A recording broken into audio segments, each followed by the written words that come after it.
Good morning students. कल मैंने आपको बताया था कि शिक्षण सहायक सामग्री होती क्या है। सामाजिक विज्ञान शिक्षण में इसका प्रयोग क्या है और इसके प्रकार क्या है।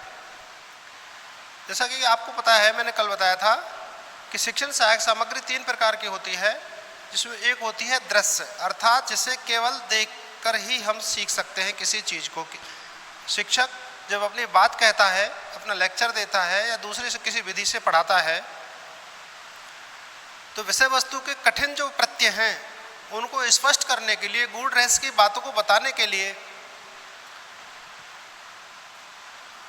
जो सहायक सामग्री काम में लेते हैं उसे शिक्षण सहायक सामग्री का पहला प्रकार श्रव्य सहायक सामग्री, दृश्य सहायक सामग्री कहते हैं, जिसे केवल देखकर ही बालक उस चीज़ के अपने मस्तिष्क में कल्पना बना लेता है और विषय वस्तु को समझने में उसको सहायता होती है। दूसरे प्रकार की जो शिक्षण सहायक सामग्री है उसका नाम है श्रव्य सहायक सामग्री, अर्थात जिसे सुनकर बालक सीखे। बात आती है कि ऐसी कौन सी सहायक सामग्री है जिसके माध्यम से बालक सुनकर आगे बढ़ सकता है। जिसमें पहला है रेडियो।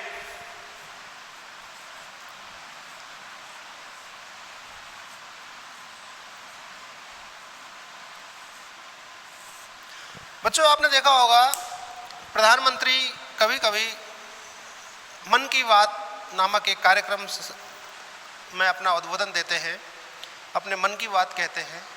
उसका प्रसारण पूरे देश में होता है, पूरी दुनिया में होता है। उसके कई माध्यम हैं, बहुत से लोग उसको टीवी पर देखते हैं, बहुत से लोग रेडियो पर सुनते हैं, बहुत से लोग मोबाइल पर सुनते हैं।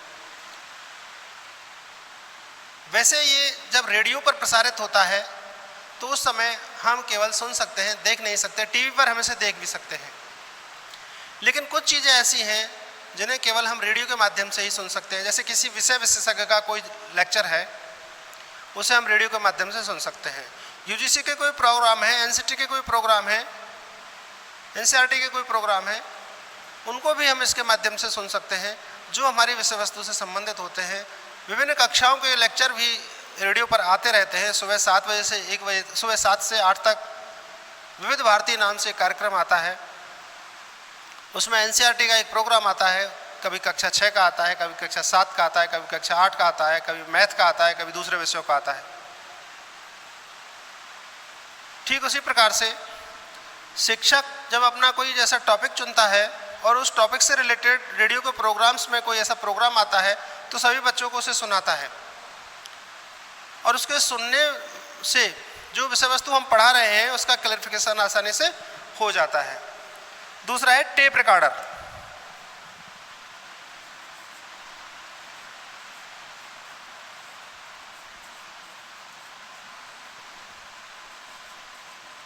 टेप रिकॉर्डर ये भी रेडियो की तरह ही एक ऐसा उपकरण है जिसके माध्यम से हम किसी भी बात को आसानी से कह सकते हैं। यह रेडियो से ज़्यादा सुविधाजनक होता है। किसी विषय विशेषज्ञ की कहीं कोई वार्ता हो रही है, हम उसे टेप कर लें और जहां हमें आवश्यकता हो उस टेप को बालकों के सामने सुना दें, तो बालक आसानी से उस बात को समझ सकते हैं जिस बात को हम उनसे कहना चाहते हैं। यह हमारे लिए दीर्घकालिक भी हो सकती है। हम इस टेप को सुरक्षित रख लें, कभी भी काम पड़े 1 साल बाद, 2 साल बाद, 3 साल बाद, तो हम आसानी से सुना सकते हैं। लेकिन रेडियो के प्रोग्राम में ये संभव नहीं है, क्योंकि रेडियो के प्रोग्राम का एक निर्धारित समय होता है और उसी टाइम के दौरान वो चीज़ सुनने को होती है। इसलिए ये कहा जा सकता है कि रेडियो की तुलना में टेप रिकॉर्डर हमारे लिए ज़्यादा उपयोगी है। हम किसी भी वार्ता को इसके माध्यम से टेप करके बालकों को सुना सकते हैं। तीसरी जो बात है वो है लिंग्वा फोन।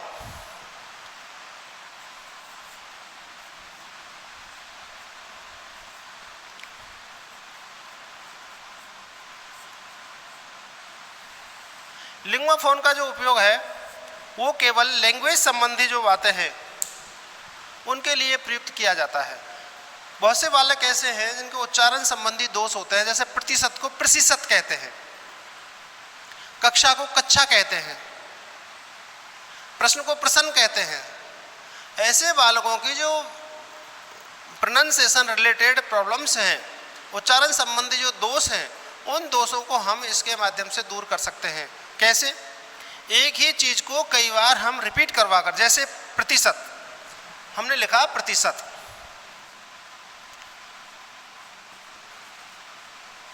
बालक इसे बोल रहा है प्रतिशत।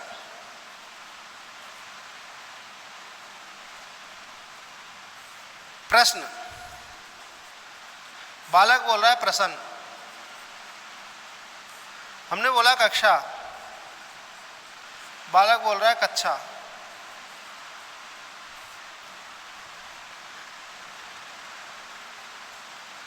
तो इस तरह से ये उच्चारण संबंधी दोष हैं, इनको हम लिंग्वा फोन के माध्यम से दूर कर सकते हैं। कैसे? यह शब्द है, इस शब्द की पुनरावृत्ति हम बालक से बार बार करवाएं, इसे कहते हैं स्पीच थेरेपी। स्पीच थेरेपी के लिए हमारे साथ जो उपकरण काम देता है वो लिंग्वा फोन है। इस पर बालक से बुलवाते हैं, उसका जो ईयरफोन है वो शिक्षक के कान पे लगा रहता है, बालक के कान पे भी माइक और वो फोन लगा रहता है, हेडफोन। जो बालक उसमें बोलता है शिक्षक को सुनाई देता है, शिक्षक जो बोलता है बालक को सुनाई देता है। यानी इसी प्रकार की जो प्रक्रिया है ये 5 से 7 बार, 10 बार, 15 बार जब तक रिपीट करवाई जाती है, जब तक बालक उसे प्रतिशत को प्रतिशत ना बोल दे। ऐसे और भी बहुत सारे शब्द हैं, उन शब्दों को बालक सही उच्चारित नहीं करते हैं। अंग्रेजी में भी ऐसे बहुत से शब्द, जैसे लाइब्रेरी को अधिकांश लोग लाइब्रेरी कहते हैं, लाइब्रेरी। रिजल्ट को कहते हैं रिजल्ट, रिजल्ट आ गया, मेरा तो रिजल्ट ही नहीं आया, कहना बने से। तो उन ऐसे जो दोष हैं, उन दोषों को दूर करने के लिए जो उपकरण काम में लिया जाता है वो लिंग्वा फोन है। ठीक है। चौथा एक और उपकरण है जिसे कहते हैं ग्रामोफोन।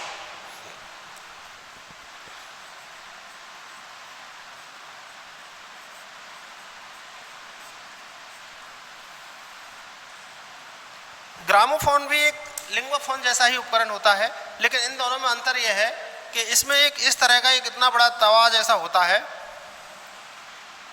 उस डिस्क होती है, उसके ऊपर एक इस तरह से जो एक हेड लगा रहता है और इधर एक उपकरण होता है, वो उपकरण इस हेड से कनेक्ट होता है और इसमें कुछ प्रोग्राम्स फीड होते हैं। उन प्रोग्राम्स को हम बालक को सुनाते हैं, बालक उसे आसानी से समझ सकता है, वो बिल्कुल क्लियर और स्पष्ट होता है, इसलिए उसे समझने में ज़्यादा दिक्कत नहीं होती।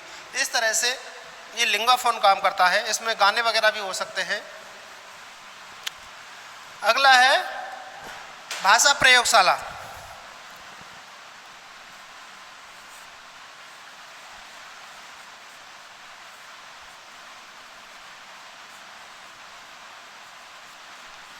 भाषा प्रयोगशाला का प्रयोग हम कब करते हैं?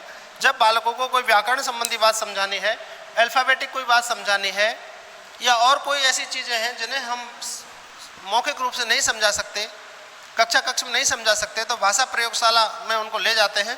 भाषा प्रयोगशाला में जो कैपेसिटी होती है बालकों की बैठने की वो 10 के गुणक में होती है, 10, 20, 30, 40, 50 इस तरह से होती है। ये उस संस्थान की कैपेसिटी पर डिपेंड करता है कि उन्होंने जो लैब डेवलप की है वो किस तरह की है, और उसमें बालकों की इस प्रकार की समस्याओं का समाधान आसानी से हो जाता है। एक और है,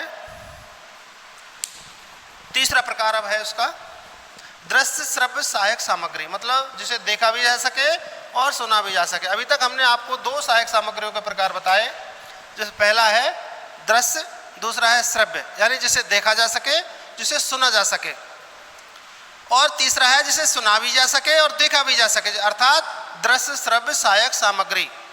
रुडयार्ड किपलिंग ने इसके लिए कहा है कि दृश्य के माध्यम से बालक सीखते हैं 50% और श्रव्य के माध्यम से 60%, और दृश्य श्रव्य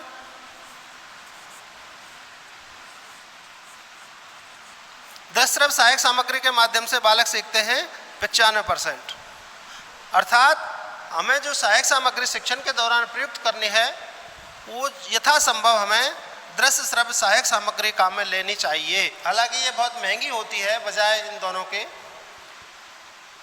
लेकिन फिर भी जो इन दोनों का काम है उससे कहीं ज़्यादा इससे हमारे बालकों को लाभ हो रहा है। इसलिए हमें चाहिए कि जो भी क्लिष्ट विषय हैं उन क्लिष्ट विषयों में यथासंभव हमारे विद्यालय की स्थिति के अनुसार, हमारे विद्यालय में उपलब्ध संसाधनों के अनुसार हमें इन उपकरणों का प्रयोग अधिक से अधिक लेना चाहिए।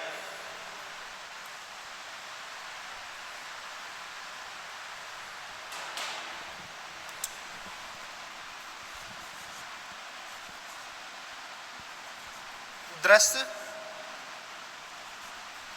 श्रव्य सहायक सामग्री।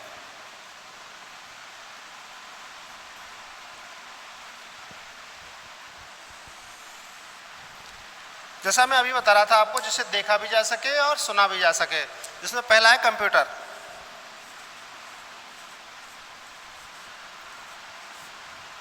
कंप्यूटर के माध्यम से हम बालकों को बहुत अच्छे तरीके से समझा सकते हैं, बता सकते हैं और अपनी बात को आसानी से कह सकते हैं। जो बात बालक मौखिक रूप से लेक्चर के माध्यम से नहीं समझ पाते, वो कंप्यूटर पर किसी भी चीज़ को डिस्प्ले करके हमारी बात के साक्ष्य के रूप में, उसकी सपोर्ट के रूप में हम बालकों को कोई भी चीज़ें बताएंगे तो बालक आसानी से उसे समझने का प्रयास करेंगे। और दूसरा, बालक इसे मनोरंजन के रूप में भी लेंगे। जिस चीज़ को बालक मनोरंजन के रूप में लेते हैं उससे बालक जल्दी सीखते हैं। इसलिए ये ऐसी सहायक सामग्री है जिससे बालक डबल लर्निंग करते हैं, मनोरंजनात्मक और दूसरी विषय वस्तु संबंधी। तीसरी जो बात करते हैं वो है एलईडी प्रोजेक्टर।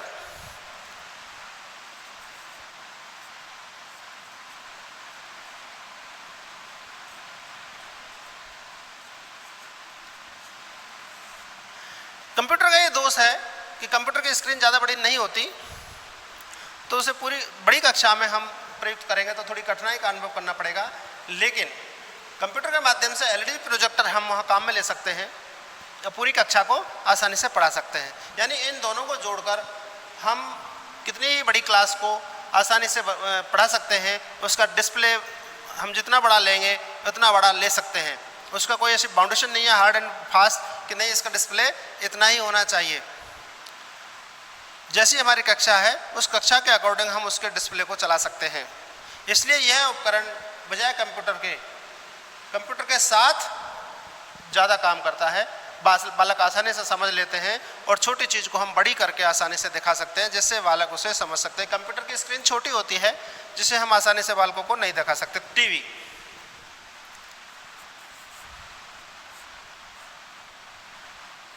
तीसरी सहायक सामग्री है टेलीविज़न। टेलीविज़न पर भी बहुत सारे शैक्षिक प्रोग्राम आते हैं। हमारी विषय वस्तु के अकॉर्डिंग जो भी प्रोग्राम आए हम उन प्रोग्रामों को बालकों को दिखाएं और आसानी से हमारी बात को समझा सकते हैं। टीवी पर जो प्रोग्राम आ रहा है उसके माध्यम से। इस पर दूरदर्शन के भी बहुत सारे प्रोग्राम आते हैं, जिसमें एनसीईआरटी के प्रोग्राम बहुत आते हैं। उन एनसीईआरटी के प्रोग्राम्स को हम दिखा सकते हैं। मान लीजिए ज्योग्राफी का, हिस्ट्री का कोई ऐसा टॉपिक है तो हम डिस्कवरी चैनल के माध्यम से बालकों को ये दिखा सकते हैं, उस वहाँ आसानी से उस चीज़ को समझ सकते हैं। ऐसे और भी बहुत से सारे चैनल हैं जिनसे बालकों को लर्निंग होती है। बहुत से चैनल ऐसे भी हैं जिनसे बालक का मनोरंजन भी होता है और बहुत से चैनल ऐसे हैं जिनसे बालक का मनोरंजन भी होता है, विषय वस्तु की लर्निंग भी होती है। इसलिए टीवी एक बहुत ही बहुउपयोगी उपकरण के रूप में अधिक से अधिक प्रयोग किया जाता रहा है। अगला है वीसीआर।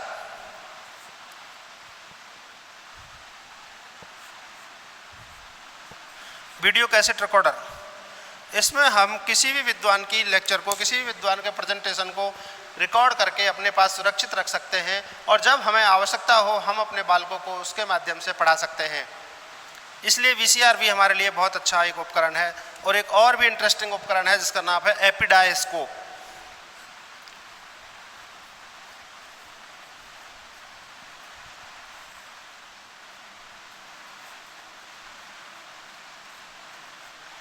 एपिडायस्कोप से तात्पर्य है चित्र विस्तारक यंत्र।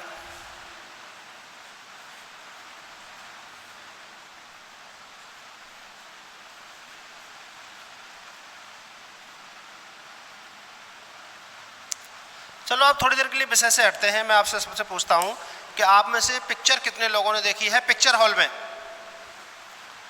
शायद ही कोई ऐसा होगा आप में जिन्होंने पिक्चर हॉल में पिक्चर नहीं देखी होगी। तो मैं आपको पिक्चर हॉल की याद दिलाता हूं।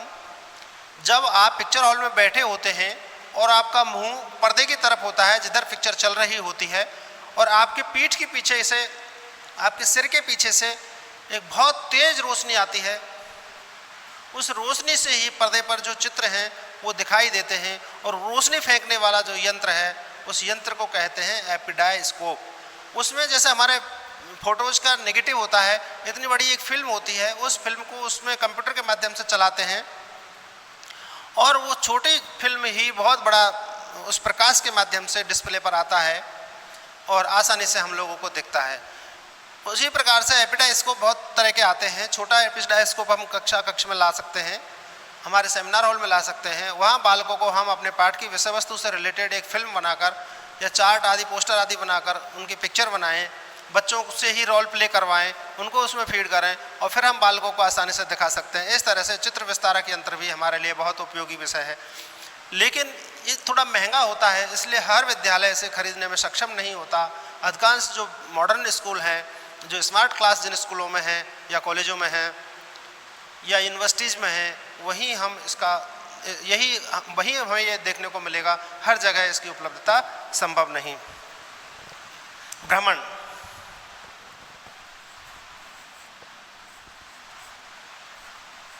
भ्रमण को भी दृश्य श्रव्य शिक्षण सहायक सामग्री की श्रेणी में रखा गया है। क्यों? क्योंकि यहाँ बालक स्वयं अनुभव करके सीखता है, स्वयं देखकर सीखता है, सुनकर सीखता है। जो शिक्षक है वो उसके गाइड के रूप में रहता है और समय समय पर उनको विभिन्न प्रकार के दिशा निर्देश देते रहता है, जिससे वो उस विषय वस्तु से रिलेटेड अपनी बात को कनेक्ट करके आसानी से सीख सकता है। दूसरा, बालक इसमें रिफ्रेश रहता है, मनोरंजनात्मक एक्टिविटीज भी उसमें होती हैं। जब पूरे दिन हम अपने टॉपिक्स की पूर्ति के लिए विभिन्न जगह पर बालकों को घुमाते हैं, शाम को जब हम एक जगह विश्राम करते हैं, वहाँ सांस्कृतिक साहित्यिक संध्या का आयोजन भी कर सकते हैं और बालक वहाँ रिफ्रेश अपने आप को फील करेंगे। इसकी जो लर्निंग होती है वो सबसे अधिक होती है फील्ड ट्रिप के माध्यम से या भ्रमण के माध्यम से। बालक जो भी सीखेंगे वो जीवन भर उसके मस्तिष्क में रहेगा, वो कभी भी उसके मस्तिष्क से दूर नहीं रहेगा। कभी भी ऐसा कोई प्रकरण आएगा, उस प्रकरण से रिलेटेड वो तुरंत वो उदाहरण देगा जो उदाहरण उसने वहाँ स्वयं देखकर फील किया है। इसलिए शिक्षण सहायक सामग्री के रूप में भ्रमण एक बहुत ही महत्वपूर्ण शिक्षण सहायक सामग्री है, उसे हम बालकों को आसानी से दिखा सकते हैं। इंटरनेट,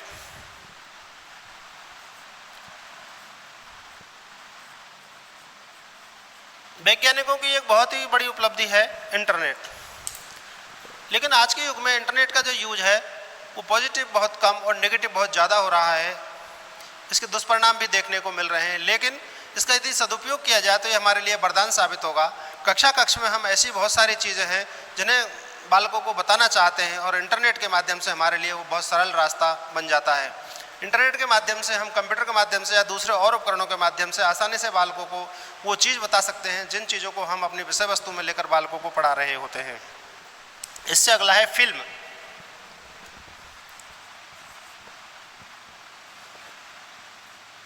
बहुत सारी फिल्म ऐसी हैं, उन फिल्मों के माध्यम से भी हम अपने बालकों को अपने पाठ से कनेक्ट कर सकते हैं। वो बालकों को प्रेरणा देती हैं, सीखने के लिए अनुभव देती हैं। तो इस तरह से फिल्म भी हमारे लिए सहायक सिद्ध होती है। लैपटॉप,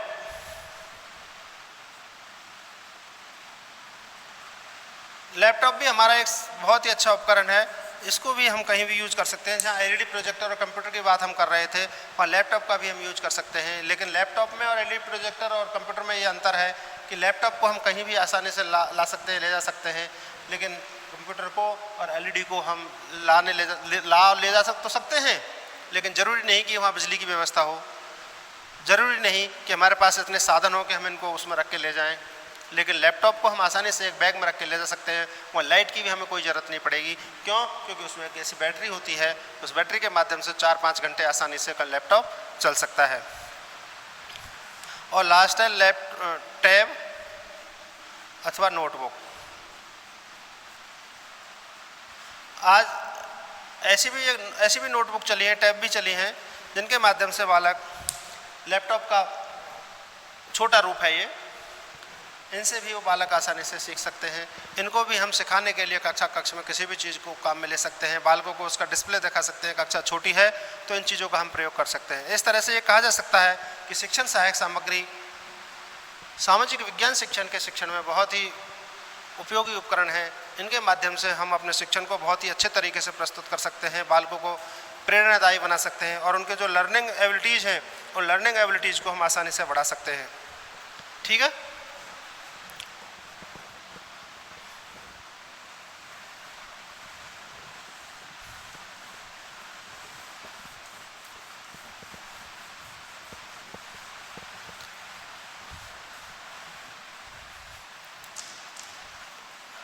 एक कहावत है, शिक्षण सहायक सामग्री शिक्षण की पूरक है, शिक्षक की नहीं। पहले भी मैं इसकी चर्चा आपसे कर चुका हूँ। इसका तात्पर्य क्या है? इसका तात्पर्य है कि हम अपनी विषय वस्तु को बालकों के सम्मुख प्रस्तुत करने के लिए विभिन्न प्रकार के शिक्षण सहायक सामग्री काम में लेते हैं। उन शिक्षण सहायक सामग्रियों में कई सामग्री ऐसी होती हैं जो हमारे शिक्षण के पूरक के रूप में होती है, बिना उनके हम अपना शिक्षण पूर्ण करा नहीं सकते। कुछ सहायक सामग्री ऐसी होती है जो बालकों के अधिगम लेवल को बहुत बढ़ाती हैं, बालकों में तर्क की शक्ति पैदा करती हैं, बालकों में चिंतन की शक्ति पैदा करती हैं, बालकों में तर्क की क्षमता पैदा करती हैं। चिंतन और तर्क बालक में कब होगा? जब उसके मस्तिष्क में उद्वेलन पैदा हो जाएगा, उसके मस्तिष्क में हलचल हो जाएगी। जब तक बालक के मस्तिष्क में हलचल नहीं होगी वो सोचने पर विवश नहीं होगा। वो तर्क तभी कर सकेगा जब वो सोचेगा। तर्क के आधार पर वो अपनी बात को सही सिद्ध करने की कोशिश करेगा। अगर वो कुछ गलत बोल रहा है तो शिक्षक उसे मार्गदर्शित करेगा कि भाई यहाँ इस तरह से नहीं, इस तरह से आपको ये पढ़ना है या इस तरह से आपको करना है। तो बालक उसमें जो गलती होती है उन गलतियों को भी सुधार सकते हैं। शिक्षण सहायक सामग्री इसी प्रकार से बालक में कल्पना शक्ति पैदा करती है और उसके मस्तिष्क में जो हम पाठ पढ़ाने जा रहे हैं उस पाठ का एक काल्पनिक दृश्य उसके मस्तिष्क में आ जाता है और आसानी से वो आगे बढ़ता जाता है। आज के युग में 3D और 4D टेक्नोलॉजी भी आ गई है। अभी कुछ दिन पहले हम जब ये कोरोना का दौर चला था, इससे पहले हमें एक बिश्केक सिटी है किर्गिस्तान में, वहाँ जाने का अवसर मिला। वहाँ हमने देखा वहाँ 3D और 4D से क्लास, स्मार्ट क्लास जो है स्कूलों में पढ़ाई जा रही थी। हमने वहाँ के टीचर से पूछा कि इससे बालकों को क्या लाभ होता है, तो उन्होंने हमें बताया कि आप बैठिए और आप देखिए। हमने वहाँ देखा, फिर उसके बाद बालकों से भी चर्चा की तो वहाँ हमें पता चला कि बालक उस टेक्नोलॉजी से सीखते हैं तो बालक वो हूबहू अपने मस्तिष्क में बैठा लेते हैं। हालांकि हमारे पास ऐसी टेक्नोलॉजी नहीं है, हमारे पास इतना आर्थिक ढांचा हमारे स्कूलों का नहीं है, इतनी अर्निंग हमारे स्कूलों में नहीं है कि हम आसानी से उन सारे उपकरणों को प्राप्त कर लें जो दुनिया के दूसरे विकसित देशों में हैं। लेकिन वो दिन दूर नहीं जब हम भी ऐसे ही उपकरण यूज करेंगे। अभी नई शिक्षा नीति में इन बातों को बहुत जोर दिया गया है कि हम ऐसे शिक्षक तैयार करेंगे जो स्मार्ट हों। स्मार्ट टीचर से तात्पर्य है सुंदर से नहीं है, स्मार्ट से तात्पर्य है वो टेक्नोलॉजी में भी इंटेलिजेंट हो, वो प्रस्तुतिकरण में भी इंटेलिजेंट हो, उसने अच्छे तरीके से अध्यापक का प्रशिक्षण लिया हो। इसलिए 2030 के बाद सारे बीएड के कोर्स बंद हो जाएंगे और 4 साल का जो आप लोगों का कोर्स है यही कोर्स संचालित होगा। क्यों? क्योंकि इसके माध्यम से ही अच्छे शिक्षक तैयार किए जा सकते हैं और इस जॉब में वही लोग जाएंगे जो लोग शैक्षणिक जॉब अपनाना चाहते हैं। तो इस तरह से शिक्षण सहायक सामग्री की बात से हम थोड़ा कट गए, लेकिन विभिन्न प्रकार के शिक्षण सहायक 3D और 4D टेक्नोलॉजी पर हम सहायक सामग्री तैयार करेंगे तो हमारे बालक और अच्छे तरीके से सीख पाएंगे। अब बात आती है कि इनका फ़ायदा क्या है, इनका महत्व क्या है। शिक्षण सहायक सामग्री का महत्व,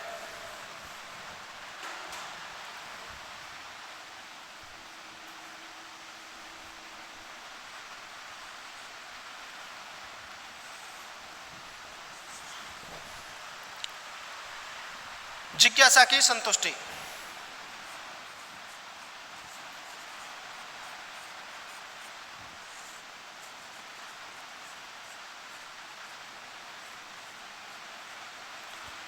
कक्षा के अधिकांश बालकों में जिज्ञासा होती है कि जो पाठ हमें पढ़ाया जा रहा है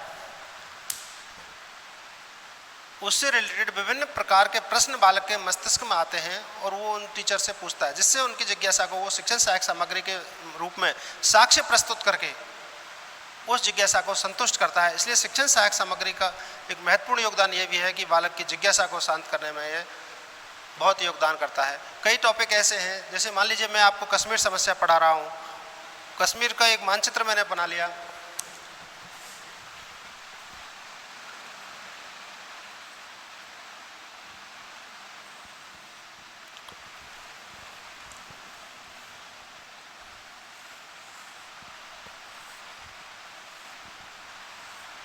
ठीक है। इस तरह से ये कश्मीर, J&K और लद्दाख,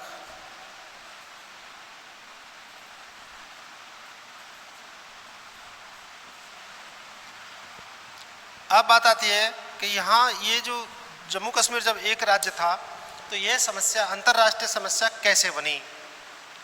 अब बालकों को मौखिक रूप से लेक्चर के माध्यम से हम समझाएं तो बालक इसे नहीं समझ पाते, लेकिन हमने एक चार्ट लिया, उस चार्ट में एक मानचित्र बनाया।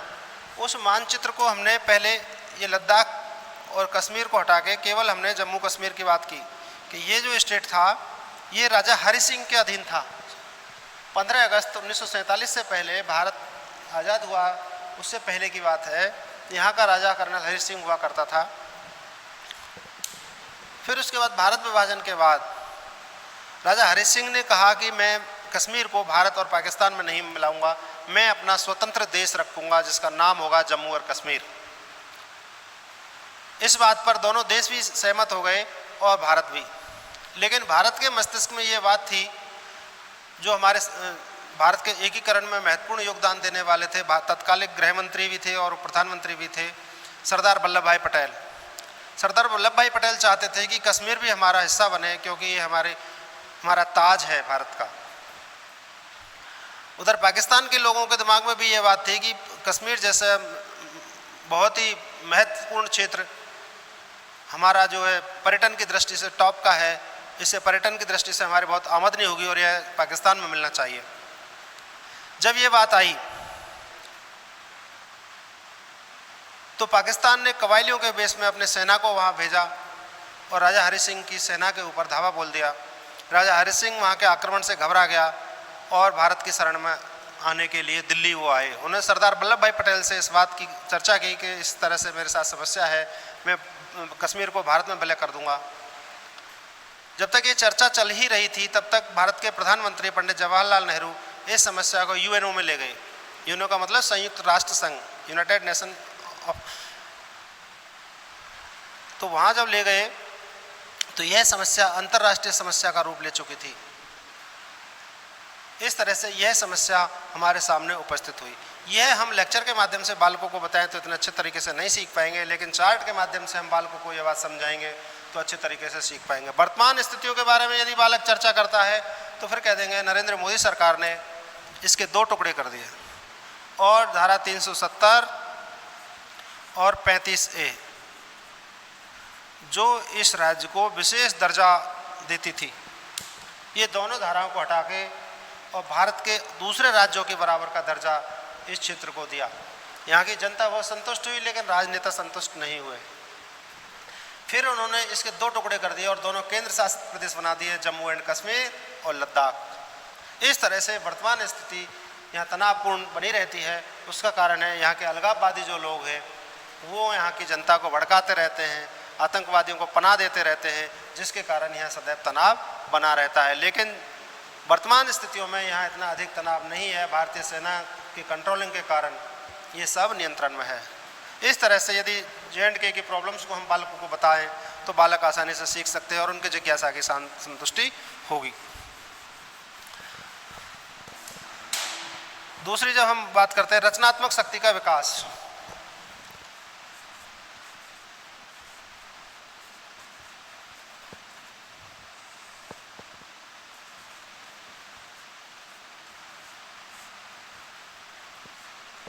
शिक्षण सहायक सामग्री के माध्यम से बालकों में चार्ट, मॉडल आदि बनाने की क्षमता विकसित होती है, जिससे वो अपना मौलिक कार्य तैयार करते हैं, उनमें क्रिएटिविटी डेवलप होती है और रचनात्मक कार्य वो शिक्षक के सामने प्रस्तुत करते हैं। मान लीजिए होमवर्क के रूप में शिक्षक ने कह दिया कि गोबर गैस किस तरह से बनाई जाती है, सचित्र वर्णन कीजिए, तो वो वहाँ उस गोबर गैस का चित्र बना कर लाएंगे, उस प्लांट का चित्र बना कर लाएंगे, उसका उपयोग कैसे होगा, किस तरह से वो बनाएंगे, कहाँ उसमें गोबर डालेंगे, वो गैस के रूप में कैसे निकलेगा, इन सारी चीज़ों को बालक उस चित्र के माध्यम से स्पष्ट करेगा। इस तरह से उसमें रचनात्मक शक्ति का विकास होता है। तर्क एवं निरीक्षण शक्ति का विकास,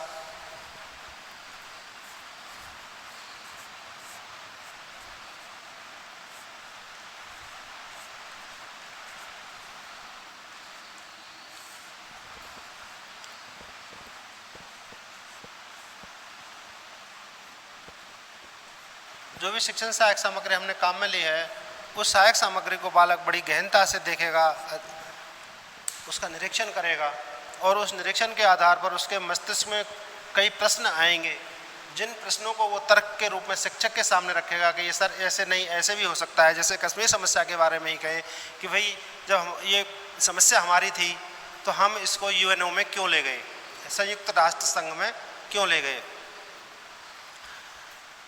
इस बात का जवाब सिर्फ यही है कि राजनेता अपनी महत्वाकांक्षा के कारण इसको अंतर्राष्ट्रीय समस्या के रूप में बनाया और वहाँ इस बात का उल्लेख भी किया कि जम्मू और कश्मीर की जो जनता है वो जनता जनमत संग्रह कर लेगी और भारत के पक्ष में जनमत संग्रह रहा तो भारत में विलय होगा और पाकिस्तान के पक्ष में हुआ तो पाकिस्तान में। तब यहाँ बालक के मस्तिष्क में तर्क आया कि जब जम्मू कश्मीर अलग राज्य था, ना पाकिस्तान का था ना भारत का था, फिर अपनी मर्जी से वो भारत में विलय चाहता था, तो क्यों तो इसको अंतर्राष्ट्रीय समस्या बनाया, क्यों जनमत संग्रह की बात की गई थी, क्यों धारा 370 और 35A की बात कही गई थी। इस तरह से बालक के मस्तिष्क में विभिन्न प्रकार के तर्क आएंगे और उन तर्कों को वो शिक्षक के सम्मुख रखेगा। शिक्षक उसके तर्कों को संतुष्ट करेगा, उसकी जिज्ञासा को संतुष्ट करेगा विभिन्न प्रकार के उदाहरण देकर, जो उसने चार्ट या मॉडल या ऑडियो विजुअल एड के माध्यम से बालकों के सामने रखा है। और अकादमिक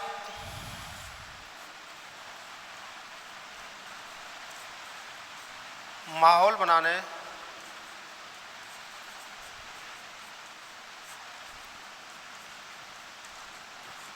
में सहायक। अकादमिक से तात्पर्य है शैक्षिक माहौल बनाने में भी शिक्षण सहायक सामग्री सहायक है। क्यों? क्योंकि इसके माध्यम से शिक्षक जब किसी भी चीज़ को प्रेजेंट करता है तो प्रेजेंटेशन के दौरान सभी विद्यार्थी पूरी तत्परता के साथ, पूरे एकाग्रता के साथ, पूरे मस्तिष्क को कंसंट्रेट करके और शिक्षक की बात की ओर ध्यान देंगे। इस तरह से शैक्षिक माहौल भी अच्छा इसके माध्यम से बनेगा। वैज्ञानिक दृष्टिकोण विकसित। अगला है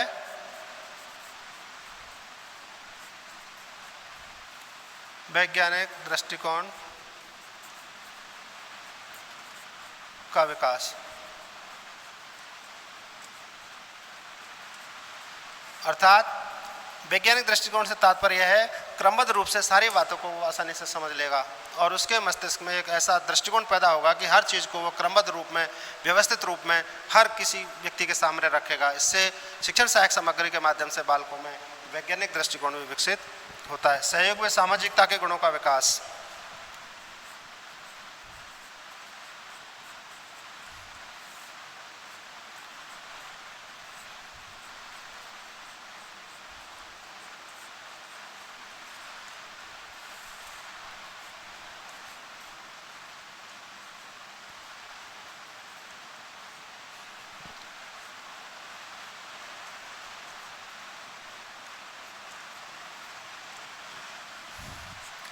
सहयोग में सामाजिकता के गुण कैसे विकसित होते हैं? शिक्षण सहायक सामग्री के माध्यम से।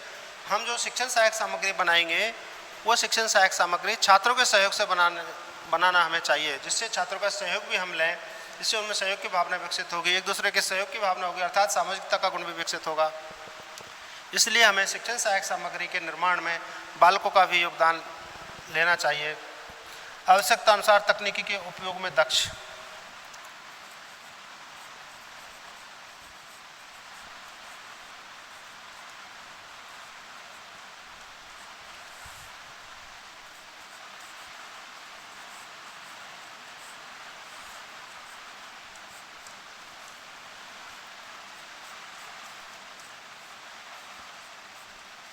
जिन शिक्षकों को हम प्रशिक्षित कर रहे हैं शिक्षण सहायक सामग्री में, वो शिक्षक आवश्यकता अनुसार तकनीक का उपयोग कहाँ करना है, कहाँ नहीं करना है, इस कार्य में विदग्ध हो जाएंगे। जैसे आप लोग हैं, आप लोगों को शिक्षण सहायक सामग्री के बारे में मैं बता रहा हूँ और आपके सामने शिक्षण सहायक सामग्री कोई भी प्रस्तुत करेंगे तो उसके उपयोग के बारे में आप समझ जाएंगे, उसकी टेक्निक के बारे में आप समझ जाएंगे और ये भी समझ जाएंगे कि इसका जो प्रयोग है वो उपयुक्त है अथवा अनुपयुक्त है, इसे किस तरह से चालू करते हैं, किस तरह से इसमें बिजली का प्रयोग करते हैं, किस तरह से इसमें दूसरे प्राकृतिक संसाधनों का प्रयोग करते हैं। ये सारी चीज़ें आप आसानी से इसके माध्यम से समझ सकते हैं। और लास्ट है प्रशिक्षणार्थी को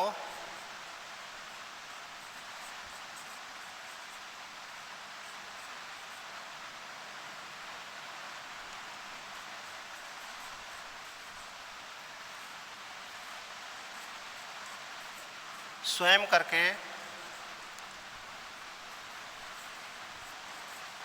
सीखने के अवसर।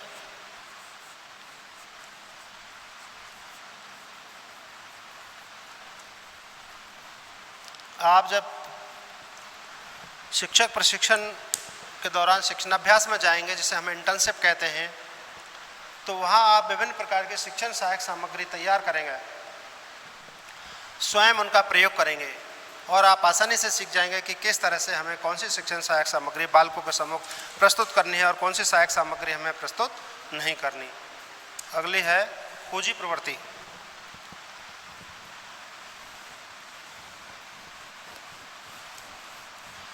इससे प्रशिक्षणार्थी में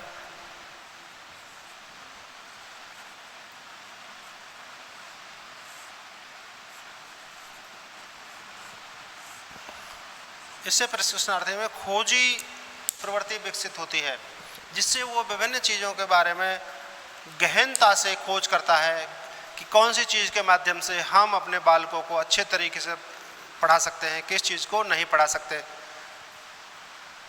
शैक्षणिक उद्देश्यों की प्राप्ति में सहायक।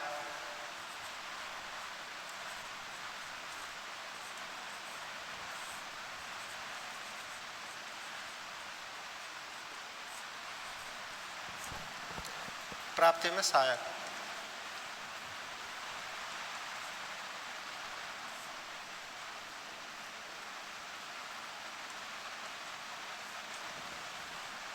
हमने जो शैक्षिक उद्देश्य रखे हैं, उन उद्देश्यों की प्राप्ति में शिक्षण सहायक सामग्री बहुत महत्वपूर्ण योगदान देती है। क्यों? क्योंकि हमारा उद्देश्य होता है बालक में व्यवहारगत परिवर्तन, और शिक्षण सहायक सामग्री के माध्यम से प्रशिक्षणार्थी अपने आप को दक्ष शिक्षक के रूप में महसूस करता है। जब वो शिक्षण सहायक सामग्री को बालकों के सामने प्रस्तुत करता है और जब बालकों का मूल्यांकन करता है तो मूल्यांकन बहुत अव्वल दर्जे का आता है, तो उसके मन में एक बहुत ही संतुष्टि होती है और शैक्षिक उद्देश्यों की प्राप्ति में सहायक वो उसको मानने लगता है। इस तरह से कहा जा सकता है कि शिक्षण सहायक सामग्री बहुत ही महत्वपूर्ण उपकरण है। इनके माध्यम से हम बालकों के लर्निंग लेवल को, बालकों के तर्क शक्ति को, बालकों की कल्पना शक्ति को हम आसानी से विकसित कर सकते हैं। इसी के साथ ये चैप्टर आज का समाप्त हुआ। कल इसके प्रयोग में बरती जाने वाली सावधानियों के बारे में बताएंगे। धन्यवाद।